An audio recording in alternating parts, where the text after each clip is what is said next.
Hey everybody, and welcome to Indie Direct, where we look at nothing but new and obscure indie titles. A forgotten kingdom found inside the mountain of Moor. We're sealed off a long time ago, but no one really knows why. Delve deep into the mountains and discover what really happened beyond the walls. And now you have the synopsis of Moor, the game we're looking at today, which is a first-person roguelike randomly generated dungeon crawler that has, when I first saw it, it looked like it was, I don't know if anybody else will remember this, Hex from the N64. That's what it reminded me of at first, but then looking at it, it's more of a certain type of pixelated graphics, which is still very nice and very fun. And let me tell you, this game is fun. It's fantastic. I'm still trying to get into it and try to figure things out, but crawling through all the corridors and fighting all the skeletons or the zombies or, you know, the spiders and many more different types of creatures, it's a fun experience. And with the type of graphics that it is, it actually, I don't know, it kind of gives more of a, I wouldn't say a horror sense, but a suspenseful, like, dread, I guess.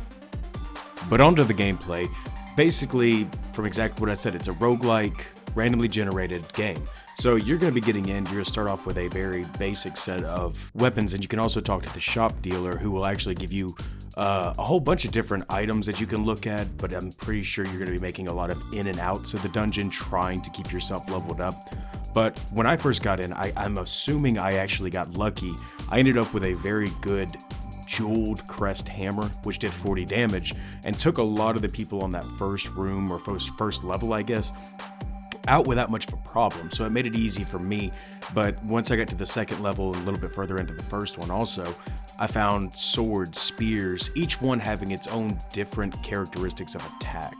This game kind of mixes, like, I hate to compare things like this, but it kind of mixes normal roguelikes with almost, I guess, a Dark Souls type thing, because it has a stamina meter and you're trying to withstand and last as far as you can.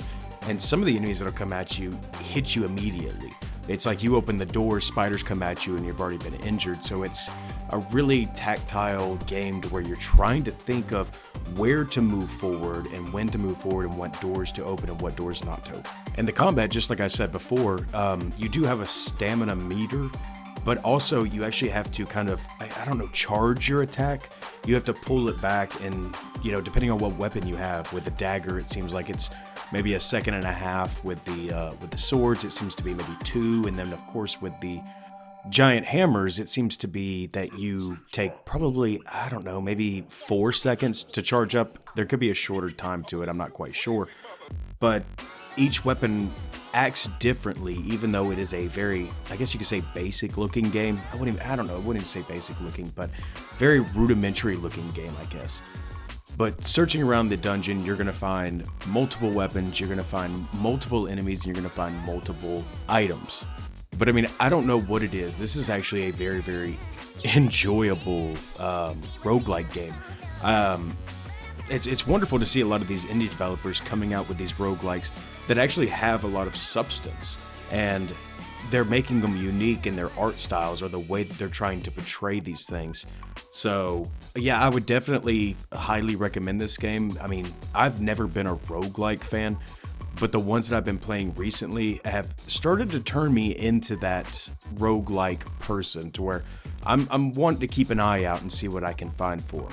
But guys, I'm going to leave the link for the game down in the description down below. Definitely check it out. Show this developer some love. And like the video if you liked it, guys. Subscribe if you haven't already. You know, we always post everything Monday, Wednesdays, and Fridays with a Saturday quickie. So you're always going to be updated on new games. And you know what? If there's a game that you guys want us to play, leave a comment down below. Let us take a look at it if you're unsure about it, and we'll take a look at it. So I'll catch you guys in the next video. Peace.